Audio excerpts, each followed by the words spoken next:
Senhor presidente, deputado Jânio Mendes, senhoras e senhores deputados que nos acompanham, senhores funcionários e funcionárias da Alerj e aqueles que nos acompanham também pelas mídias sociais e pela televisão Alerj.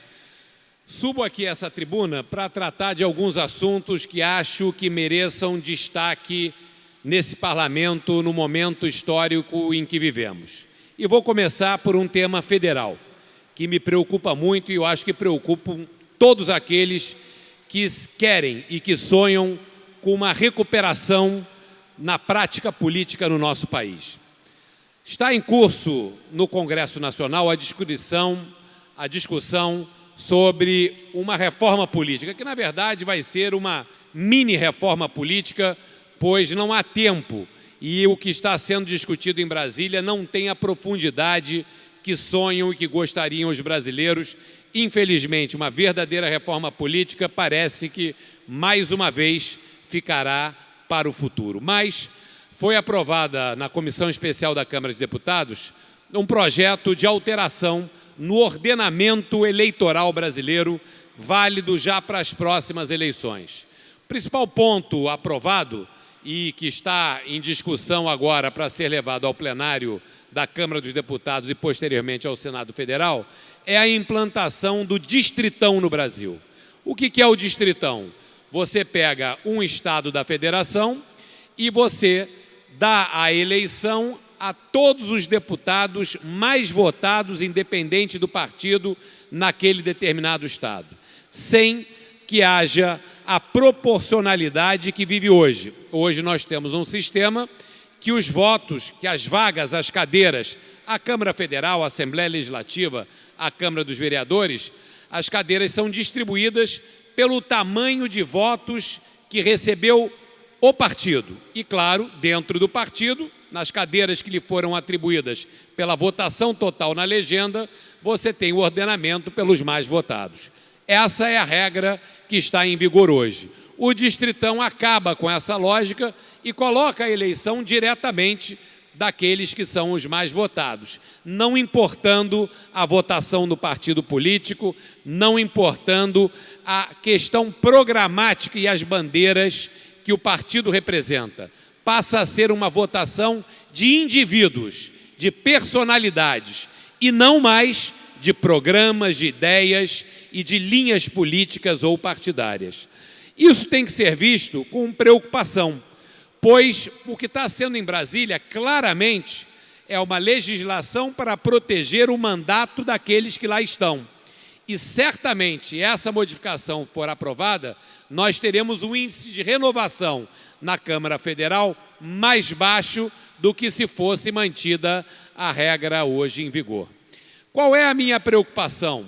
Nós, do PSDB, defendemos o voto distrital misto e queríamos que talvez pudéssemos até apoiar o distritão, desde que na mudança da legislação já viesse a implantação do voto distrital misto para 2022. O distritão seria uma etapa para que pudéssemos atingir um sistema mais completo que combina um voto distrital com um voto estadual, favorecendo lideranças locais e aí sim propiciando uma profunda renovação dos quadros políticos. Mas não foi isso que entendeu a Câmara Federal e eu gostaria aqui de deixar consignada a minha opinião, que é a opinião de parte do meu partido, não da totalidade do partido. A nossa opinião, majoritária na representação do PSDB aqui na Assembleia Legislativa, é que, da maneira com que está encaminhado, o distritão não deve ser aprovado.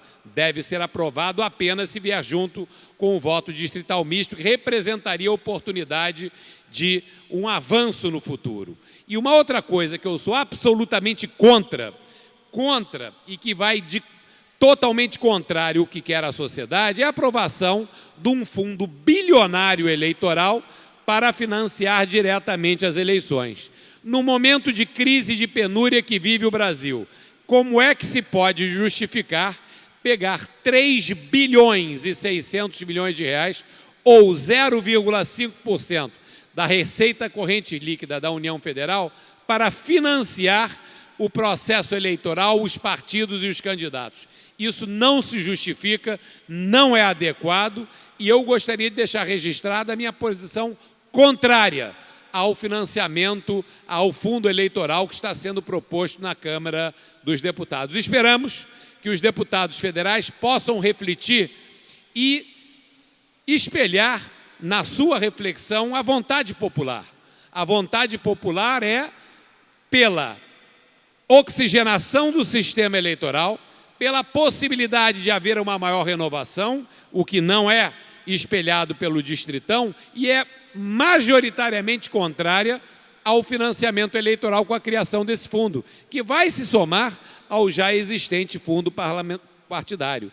Não existe justificativa nenhuma para que um fundo de 3 bilhões e 600 milhões de reais seja aprovado no nosso país, que vai ficar sob o comando das entidades partidárias e vai tirar. Não adianta dar qualquer discurso, vai tirar de emenda de deputado, não. Vai sair do Orçamento Geral da União e vai prejudicar políticas públicas importantes. E vamos lembrar, as emendas dos deputados não é para o bolso do deputado, e sim para obras e investimentos em hospitais, obras viárias, escolas, nas suas bases eleitorais. Então, se você tira a emenda de deputado, você tira a oportunidade de reformar a escola, hospital, investir na infraestrutura na base eleitoral do deputado. Ou seja, tira benefício para a sociedade para passar para o processo eleitoral, e isso eu não estou de acordo e não apoio. Por isso, gostaria de deixar clara essa posição minha aqui dessa tribuna, para que fique muito clara a minha posição,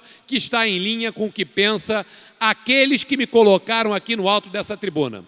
A imensa maioria daqueles com que eu represento, os 70.835 votos que recebi e que me colocaram representando a população na Assembleia Legislativa, não estão de acordo com colocar um caminhão de dinheiro público na mão do processo eleitoral, e eu digo isso, sendo, inclusive, um potencial beneficiário desses recursos, por conta que sou um parlamentar de mandato eleito. Acho que a renovação é importante e acho que há que ter muito cuidado para contrariar, ir contra o que manda a sociedade. Nós não somos donos dos nossos mandatos, nós representamos a sociedade e é a ela que nós prestamos conta e é a ela que nós devemos obedecer. Senhor presidente, gostaria de trazer um outro assunto, voltar ao tema da segurança pública. Hoje foi divulgado pela grande imprensa aqui do estado do Rio de Janeiro, dados de um estudo da Secretaria de Estado de Segurança, que comprova o que toda a população já sabe. Agora, o que alarma pela quantidade e pelo alcance.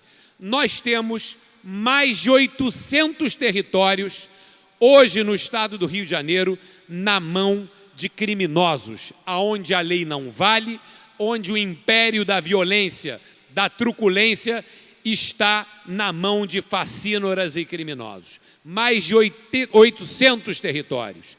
Isso significa que o estado do Rio de Janeiro está colocando milhões dos seus cidadãos sob o jugo de bandidos e criminosos. E isso é uma situação inaceitável sob qualquer ponto de vista. E mostra o desastre da segurança pública nos últimos anos, com a total falta de credibilidade do governo, com a falta de investimento nas polícias, com a falta de dar força e capacidade operacional às nossas polícias. Nós estamos numa guerra e estamos perdendo essa guerra. A cada dia que passa, mais cidadãos nossos se tornam reféns. A cada 2 dias, morre assassinado um policial no estado do Rio de Janeiro. E o que faz o Estado para reagir a isso? Nada. Palavras ao vento. Está na hora do governador do estado, que não tem credibilidade mais para tocar esse processo adiante, venha a público e diga qual é o seu plano. Vamos continuar regredindo até o final de 2018 ou vamos reagir? Qual é a posição do secretário de Segurança? O secretário de Segurança continua prestigiado ou está desgastado e deve ser substituído? Nós queremos uma posição clara do governador do estado. Vai se permitir que o crime aumente e que avance as áreas ocupadas nessa guerra que nós estamos perdendo, ou vai se esboçar algum tipo de reação, chamando 4.000 policiais concursados que não foram chamados e dando condições operacionais à polícia? E o governo federal, que é parceiro do Estado e que disse que 10.000 homens das Forças Armadas e das Forças Federais estariam à nossa disposição. Cadê a efetividade dessas ações? Até agora, muita espuma e pouco resultado. Botar tanque e soldado na rua para tirar foto para jornal não nos serve de nada. E uma operação que foi feita de ocupação de área no Rio de Janeiro, com resultados pífios, mostram que essa ação não está sendo efetiva e precisa ser repensada. O presidente da República e o governador do Estado têm que vir a público dizer o que vai ser feito para que sejam retomadas 800 e tantas áreas ocupadas no Rio de Janeiro, para que sejam libertados milhões dos nossos cidadãos. Nós exigimos, do alto dessa tribuna, que haja um posicionamento público, que esses governantes não se escondam, porque são pessoas que estão perdendo vidas e a nossa polícia que está sendo assassinada sem capacidade de reagir. É essa a minha indignação, é a indignação da nossa população. E eu quero ouvir do secretário de Segurança, do governador do Estado, do presidente da República, ministro da Defesa e ministro da Justiça, o que vai ser feito para que seja revertida essa posição desastrosa que nós vivemos na segurança do Rio de Janeiro. Estamos perdendo uma guerra, estão invadindo o Estado do Rio de Janeiro e são bandidos e são criminosos. E o Estado precisa reagir e se posicionar. É isso que eu conclamo a todos os senhores deputados. Chega de ouvir história para boi dormir. Está na hora de ação e a ação precisa ser tomada e é isso que eu cobro do alto dessa tribuna. Obrigado, senhor presidente, e eu peço o apoio de todos os parlamentares que se juntem a mim cobrando daqueles que são responsáveis pelo descalabro da segurança. O governador, o secretário, o presidente da República, ministro da Defesa e também o ministro da Justiça. Obrigado, senhor presidente.